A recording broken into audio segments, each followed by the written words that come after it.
World leaders meeting in Berlin agree to stop sending weapons to Libya and for new talks to end the civil war.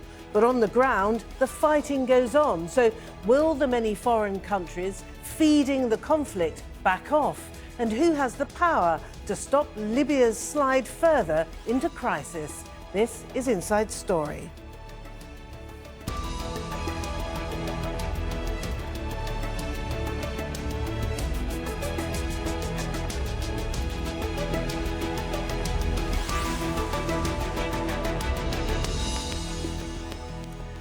Hello and welcome to the programme. I'm Martine Dennis. Now, Libya's civil war is now in its 6th year. A host of countries is involved, with Turkey, Russia and France, just to name a three, providing support to the two sides vying for power. The UN-backed government of Fayez al Sarraj and the warlord Khalifa Haftar. Now, on Sunday, at a summit in Berlin, world leaders agreed to respect a UN arms embargo and work towards a permanent ceasefire. Sarraj and Haftar both attended the talks, but they didn't even sit in the same room. However, German Chancellor Angela Merkel believes the meeting helped lay the groundwork for another meeting in Geneva later this month. We feel we need to work further on the process to find a political solution and uphold the ceasefire. Today's conflict in Libya has become a proxy war. We hope to change the situation and finally return the Libyan people's right to live together in peace.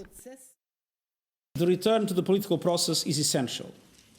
We urge all Libyan parties to engage in a Libyan-owned and Libyan-led dialogue under the auspices of the United Nations, paving the way for a political solution to the crisis.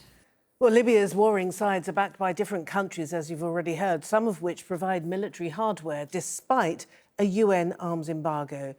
The UN-recognised Government of National Accord, or the GNA, led by Prime Minister Fayez al Sarraj, has the support of Italy, Qatar and Turkey. It's based in the capital, Tripoli, in the west of the country. In the east, in Tobruk, there's a rival administration which backs Khalifa Haftar. He's supported by Egypt, the United Arab Emirates and France. Russian private security forces are also reportedly fighting alongside Haftar's forces.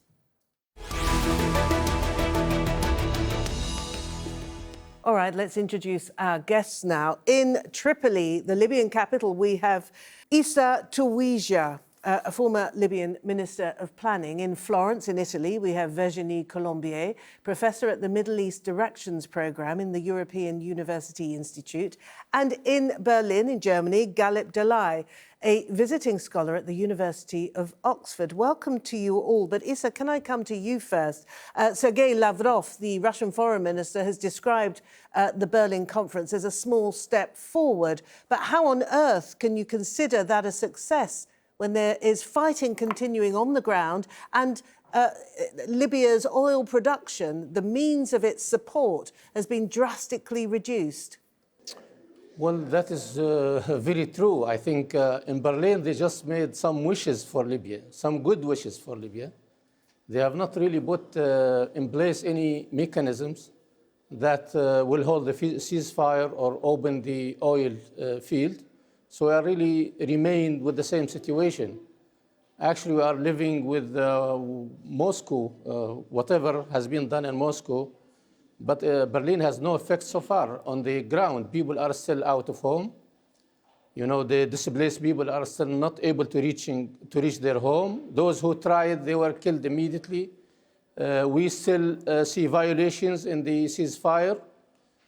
So practically, we have less fighting, but in reality, we cannot touch anything on the ground as far as Berlin is concerned. All right, and then coming to you, Galip, in Berlin, the Berlin conference that happened on Sunday seemed to place an awful lot of emphasis on the foreign intervention in the situation in Libya, and a centrepiece, if you like, of the final communique was respect and upholding of the existing UN arms embargo. Do you think that Turkey, for instance, do you think that Russia will abide by this and start to withdraw, pull back on their support for the opposing sides? Well, I don't think that it will be the case. We might see like some lulls in terms of like the support, the military support to the warring sides, but I think this will be only a small interruption. not like really the end or the halting of the military support to the warring side. The trouble is, through the Berlin and the other international processes, we treat the both sides. The UN recognized the government in Tripoli, but also the warlord Khalifa Haftar as having equal legitimacy and as having equal weight. I think that's the premises of which is completely fallacious. Because like, in the end, on the one hand, you have the UN recognized government. Yes. Yeah, absolutely, Galeb. I understand the point you're making, but also you have to recognise, do you not, that Haftar controls around 2/3 of Libyan territory. He has to be taken seriously. He is part of any future equation, is he not?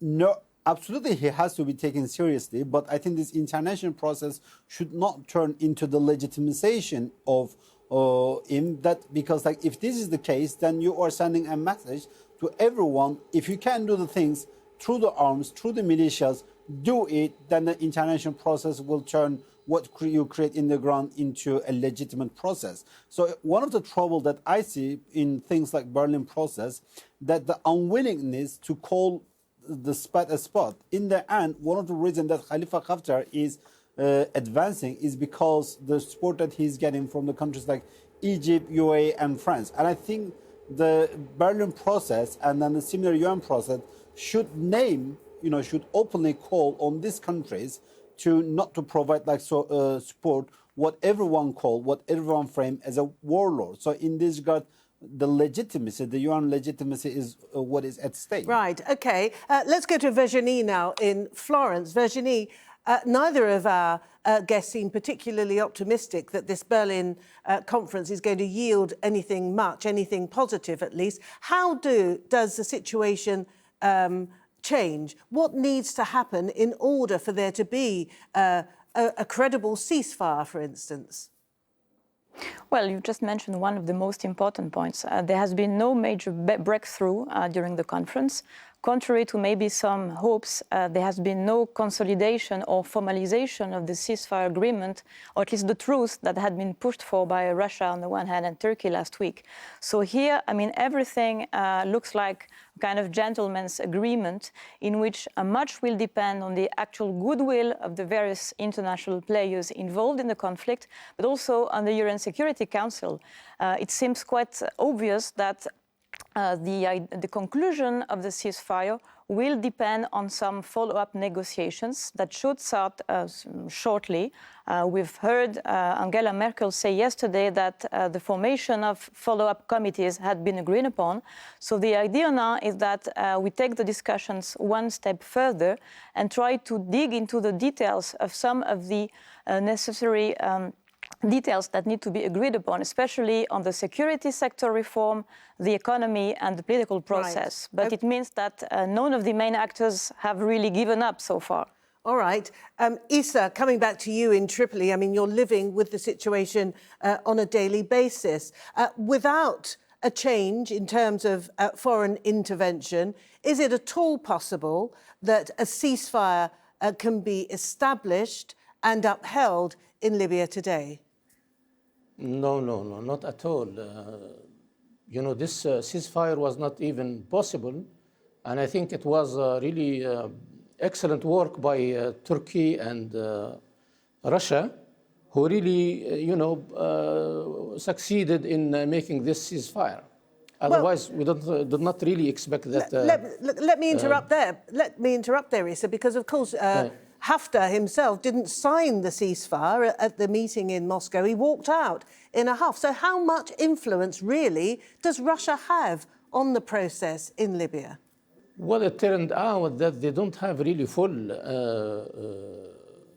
influence, but we have to understand that Haftar is not in his own, he is not in his own control. Haftar is supported by other countries like Emirates, and they dictate what Haftar is supposed to do. And they were with him in Moscow, so they did not let him sign. But to some extent, the ceasefire is holding with some violations, but it is there.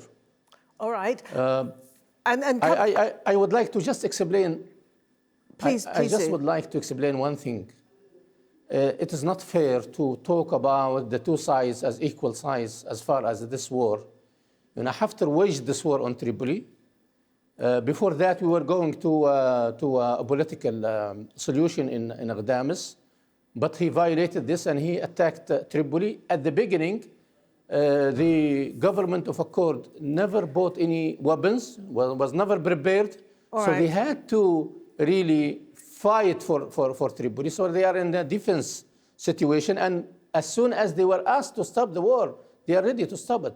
This war is one-sided war, you know. All right. And if Haftar wants to stop the war and withdraw, nobody will follow him. All right. This is a point that Gallup made a bit earlier, and that there is, in your view, there is a kind of equivalence being given to both sides, and yet you consider Haftar, as does Issa, the aggressor in all of this. But tell me, how do you think Western European countries now should be responding to the crisis? Because it seems as though they turned their backs on Libya for the best part of a year, but all of a sudden it seems as though Western Europe is coming back in force and trying to make a difference.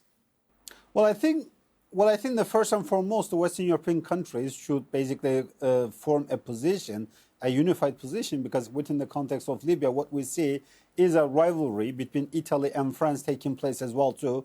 Both are supporting opposing side, and this is like aggravating the crisis. This is only deepening the crisis. So first and foremost is the Western European powers are going to form a policy position, because like in Berlin process, all the EU institution was there, the head of the EU Commission, the head of the European Council, the EU's chief foreign representative, and then all the major Western European countries was there. But the trouble is there didn't seem to be much consensus among them when it comes to Libya, and particularly the France seems to be like playing a role in tandem with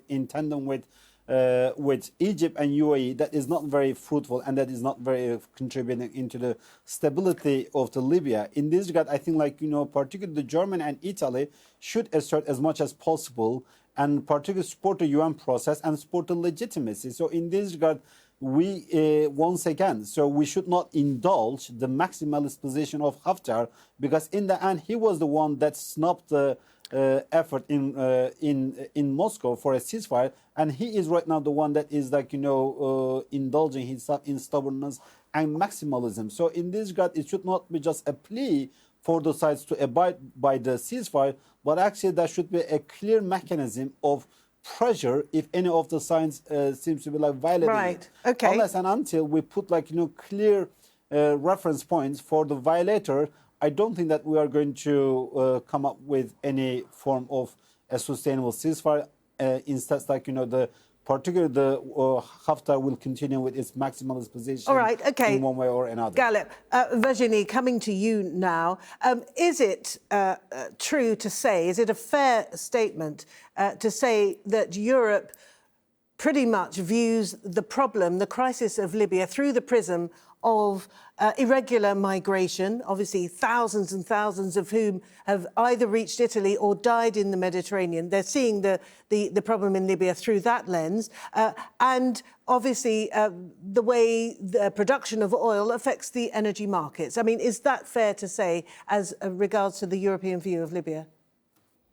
Well, I'm not so sure it's only this. For sure, the migration threat, as it is presented, has long constituted a major issue for the European Union, and in particular for some countries within the European Union, like, for instance, Italy. For other countries within the EU, the focus has been much more on security issues. If you think of France, for instance, the interest and the focus that they had on security issue, counterterrorism, especially focusing on the south of Libya. This is also one of the issues that they've used as an argument to support and provide military support to Haftar's forces in the past. Actually, though, over the past weeks, the fact that Europe's marginalization and weakening on the diplomatic scene has come clearly to the fore, and the fact that Russia and Turkey had started to play a much more important role, positioning themselves as mediators in the conflict, after being present militarily, has obviously constituted a major wake-up call for Europe.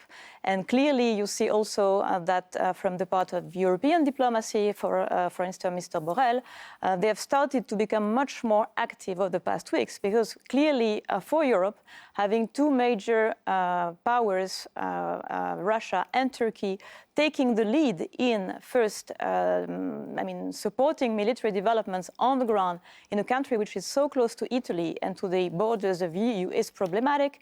But also because by doing so, they've positioned themselves as key players capable of also framing not only a ceasefire possibly and how to implement a ceasefire, but also the rules of the game for a political agreement. So probably we are not there and they're not so influential so far. But I think the EU has clearly perceived Russia and Turkey as becoming more influent as a kind of threat and something that they needed to react to. Right. OK, coming back to you, Issa, now let's have a little look at the political process. We heard the UN Secretary-General talking about a return to a UN-led political process that is owned by Libyans. But also I'm drawn to a quote by Ghassan Salameh, of course, the UN Special Envoy, who said recently that Libya is a vast country with strong local identities. That's the population. They're heavily armed and there's a weak government infrastructure.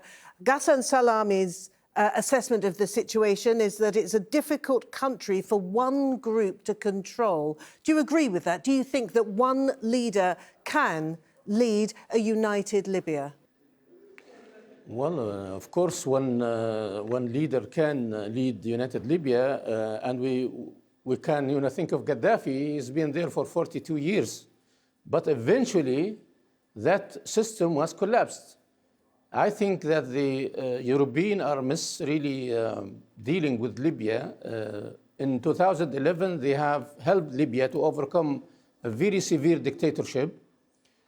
And the Libyans were happy really to go to a new democracy. They went to elections, very successful election in July 2012. They produced a parliament, a government.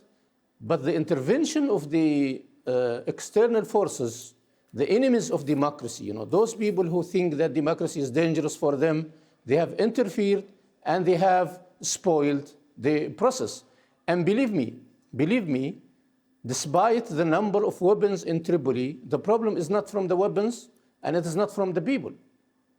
As soon as the external forces withdraw their hands from Libya, Libya will settle down and will become a very stable country because we are naturally stable. So the Europeans should really diagnose the problem correctly, and they should not install a new dictator in Libya thinking that this will help them stop the immigration problem or secure the security. All right. Now the Libyans have... Sorry to interrupt you there, Issa. Let's go to Ghalib in Berlin. Yes. And Ghalib, if we've got two parties led by Sarraj on the one hand and Haftar on the other, and they don't even want to sit in the same room, how on earth can you expect there to be any kind of political process? The UN may be being over-optimistic by suggesting that within the next week or so, talks will take place in Geneva. Well, I think two things. One of them, the situation is not very promising, as we have discussed. But one thing is, once again, the international powers do have means of leverage if they are willing to apply to them. Because thus far, the international powers did not use their leverage.